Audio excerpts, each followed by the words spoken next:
We had a question about composite beams, and I meant to put up a video and I didn't. So we're just going to get this done.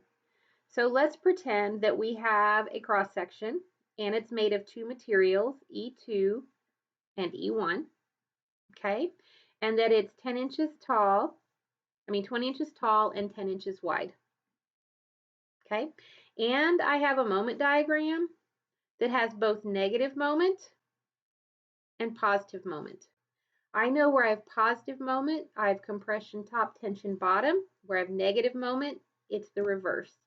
And especially if I have a material like concrete, where we have a different yield stress in the compression zone than we do in the tensile zone, when we are dealing with composite beams, we need to check both the compression and tension zones, or anytime we have a T-beam or anything else where we do not have a neutral axis right in the middle. So if we have a T-beam or composite or whatever where we've shifted and my C to the top and the bottom are not the same, I need to do some work.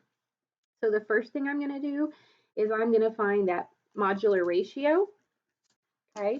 And I am going to switch E2 into E1. I'm going to make this all material 1. And we're going to say that this E is 20 KSI and this E is 10 KSI. So I have 20 KSI over 10, which is 2. So step 2, I need to find my new width. Okay, so my new width, that new base of material 2, is going to be N times the original. So I have 2 times 10 equals 20. Step 3, draw cross section. So when I draw this new cross section, I end up with a 20-inch wide, 10-inch tall, 10-inch wide, 10-inch tall beam. And now that it's looking like this, and it's because that material on the top is stiffer, okay? So it's like it has more area than geometrically what it looks like, because behaviorally it's a stiffer material. So step number 4, I have to find y bar. And remember, that's the sum of y tilde a over sum of a's. And we are just going to start at, let's just start at the bottom and go up. So I have 10 times 10 times 5, 10 over 2, plus 20 times 10 times 10 plus 10 over 2 is 15, divided by my area.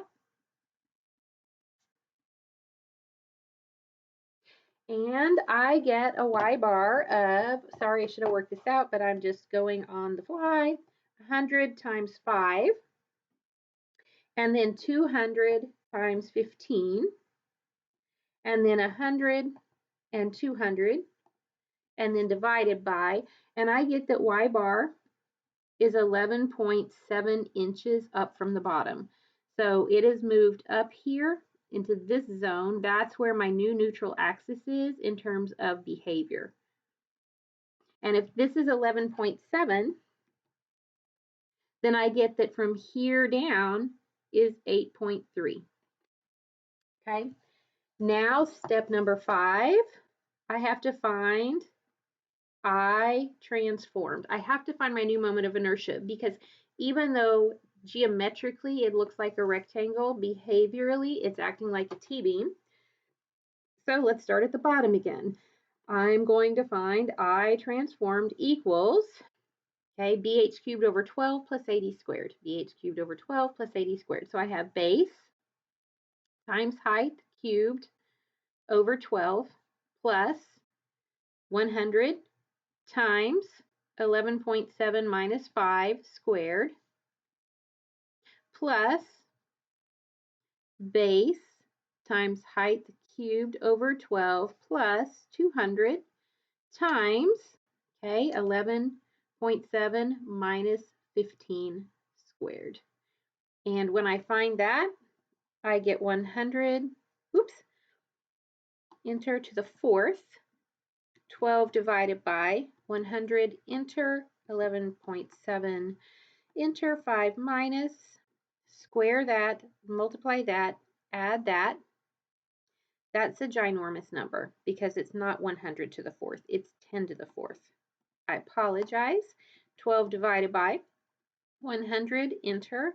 11.7, enter. 5 minus square times plus, and then I have 120. That's not a 120, that's a 20. 20, enter. 10, enter. To the third times 12 divided by 200, enter. 11.7, enter. 15 minus square times plus plus. So I get 91.67 inches to the fourth. This is the moment of inertia I have to work with now on this problem. So when I look back up here, I know where I have positive moment, compression, tension, where I have negative moment, tension, compression. And if this was all just a giant like timber beam that had the same cross section, I would have to note that it has different values, yield stresses for tension and compression, and I would need to check both of these zones. Because this is symmetric and C to the top and bottom are the same, I could go through here and pick my largest moment and be done. But because I have two materials, I have two moments, I actually have to check both scenarios of positive and negative. So let's go down and look at where we have negative moment. Okay, where I have negative moment, I still have this cross section. Behaviorally, it looks like this. Okay, and with negative moment, I know I'm compression, tension top, compression bottom. And values I need to check. So I know at the neutral axis, it should be 0. And we'll get back to why I need this transition bar. Remember, when we have composite behavior, we have these two materials that are right here that are bonded together. We have one strain. They have the same stretch or they have the same compression. And we have actually two materials at that point. Okay, we have a material A and B. They have a different value of stress for that strain because they have different E's. Okay, so we will need to find the stress at the top because remember it's a function up and down. And we will need to find the stress at the bottom. And we will find two stresses right here at that transition zone. So I'm going to go ahead and draw. I'm going to label this as normal stress, KSI, tension, compression, positive, negative, however you want to do that. So let's look at this very top fiber. What do we have going on up here? Well, I'm going to note that it's in tension. And so I have stress equals my over I. So stress equals my over I for this material. When I look down here at this bottom material, I switched. Actually, I have them backwards now because I changed my drawing. So just rewind, ignore what I said. This is material 2, this is material 1. So when I'm looking at material 1, my over I is what I'm going to use because I changed everything into material 1. When I'm looking at material 2, I have to multiply that stress back by that that module. Because that modular ratio, because this equation is assuming one material and we made everything material 1. So this is how we work that modular ratio back out of the equation. So when I'm looking up here at this point, I recognize that I am in the transformed section. So the stress that I have at this top point will be 2. That's my modular ratio. And then let's just pick a number for our negative moment. Our negative moment is, I don't know, we'll call it 2,000 kip inches. We'll see how this works out. So I have 2,000 kip inches, and then I have to go from my neutral axis up to the top, okay? So there are a couple of ways I can do this. I know that this whole thing is 10 inches tall, And I know that y bar to the top is 8.3. So I know the distance from here and up is indeed 8.3. So I have 8.3 inches. And then I have 9167 inches to the fourth. So I get a value of, remember the modular ratio, 2000, 8.3, 9167 divided by, I get a stress of 3.62 KSI. I also want to note it's negative moment, so this is going to be a tensile stress. So I would be over here. Okay, I don't know relationally how this is going to look in terms of value, so I'm going to wait till I calculate all my stresses. So this is up here at point A. Now I know that I'm going to start at point A in tension. It's linear, so I need to now calculate the compressive stress in that fiber because this part of material 2 is down below the neutral axis, so we can call that B. Again, it's the one we transformed. This time, though, it's not 8.3. It's 10 minus 8.3, okay? Because the whole thing is 10. If this is 8.3, this has to be 10 minus, so 9167 equals. So I get to enter 2,000 times 10, enter 8.3 minus times 9167 divided by. So I get 0.74. This time we're in compression. And you're like, wait, it's 3.62 at the top. It's only 0.74 at the bottom. Well, it's because remember, it's based on y. This y is a lot shorter than that y. So we can come over here and we can plot it. But again, let's see how big our other stresses are. We are then going to find at stress B, so this is material 2. We are now going to find stress B for material 1. I didn't transform that, so I no longer have the modular ratio. So I'm still going to have 2,000. I'm still going to have 10 minus 8.3, 9167. But this time I get a different stress. So I have 2,000. I have 10, 8.3 minus times 9167, or random extra sevens, divided by, and I get 0.37 KSI. And again, this fiber is below, so we are in compression.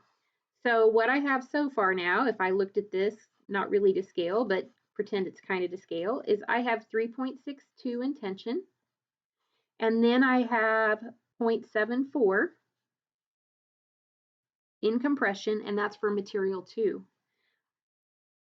Material 1 starts at 0.37, and we know it's going to be linear, okay? We don't know the slope of this curve yet, but we can find that. But these are all in compression.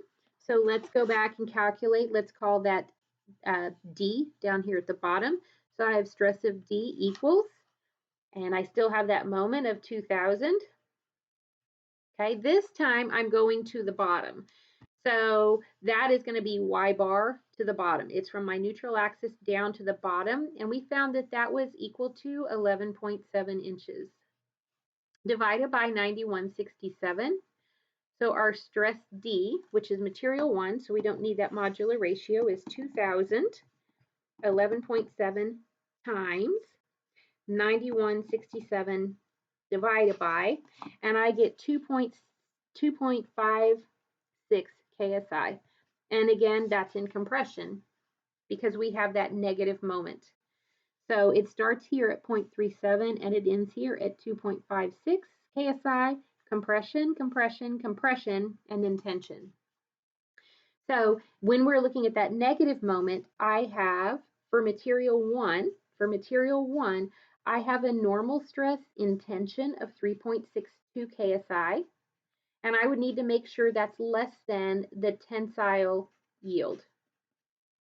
Okay, I have a compressive stress right here for material 1, and it equals negative 2.56. It's in compression. I would need to make sure this is less than its yield stress. And because it's two materials, they have different values. Then I would need to do the same thing, looking at my tensile regions that have switched. So here's my normal stress. I know where I have positive moment, it's smiley face, so I'm going to be tension on the bottom, compression on the top. I know at my neutral axis it is 0 because it's just a function of y. And I can go back up here now and figure out that the compressive stress that's occurring at the top because we have positive moment. So if I had a positive moment of, I don't know, let's just make a positive moment of 200 kip inches. And let's just see what happens with that. So that's drastically smaller. So if we're looking up here at the top, remember that's point A, we are going to have 2 times 200 times 8.3 divided by 9167, and we get 400. We get 8.3 times, and we get 9167 divided by. So I get a compressive stress of 0.36 KSI. So I'm looking up here, and I have a negative stress of 0.36 KSI, okay, with this smaller moment. The reason I have to do this at both positive and negative is because this Y value is going to affect, you may have a different moment, this stays the same, but you're going to have a different Y. So here I am at 0.36 in compression. That's my compressive stress. When I look over here, it's 0.74. So my actual largest compressive stress occurs with that negative moment because the moment is large enough to make a difference here.